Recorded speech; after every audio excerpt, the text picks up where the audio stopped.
All right, man, peace.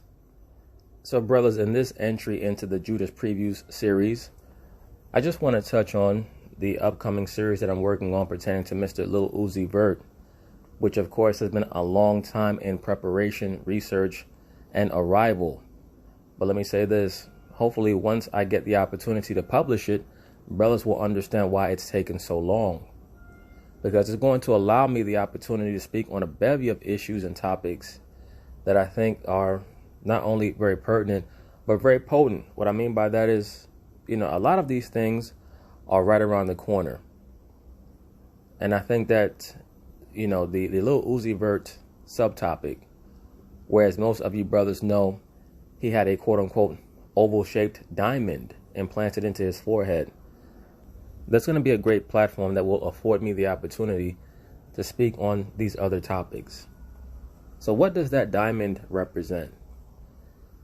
And what does it have to do with many of the more famous and infamous characters that we've been introduced to, both in literature as well as in cinema?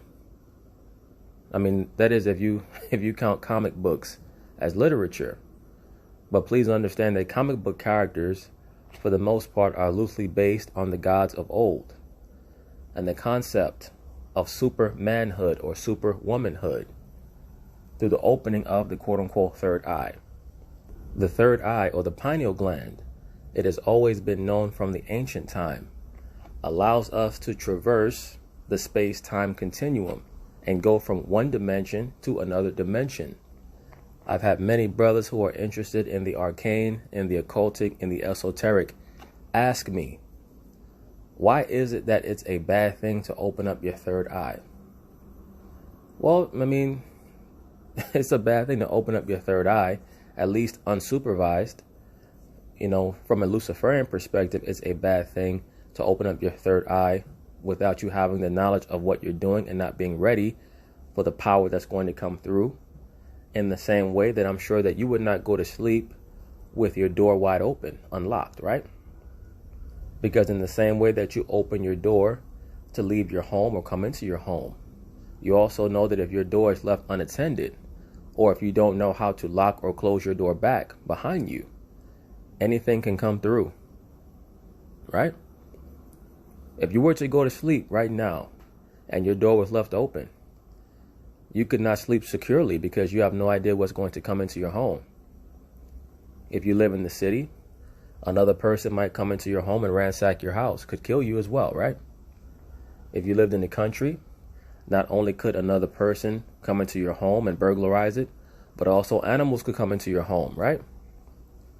There are many cases. I just got a report from a brother that I know very well who sent me a report about the rising of deaths due to bear attacks.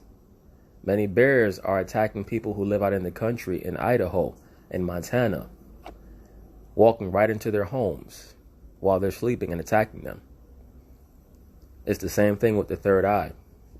If you don't know what you're doing, in the same way you can venture into another dimension through your third eye, spirits can venture through your third eye and inhabit your body. I hope that you understand that. The physical realm that we live in is the fake realm. The physical realm is the simulation. We're just constrained by atoms and molecules. But the real realm is the spiritual world. That's where far more powerful entities dwell. So you must be very careful. That's the reason why on your computer you have firewalls, right? You have security, you have protection. Because if not, if you leave all your ports open, then someone malicious can send a virus in, right? Or can attempt to spy on you through your computer.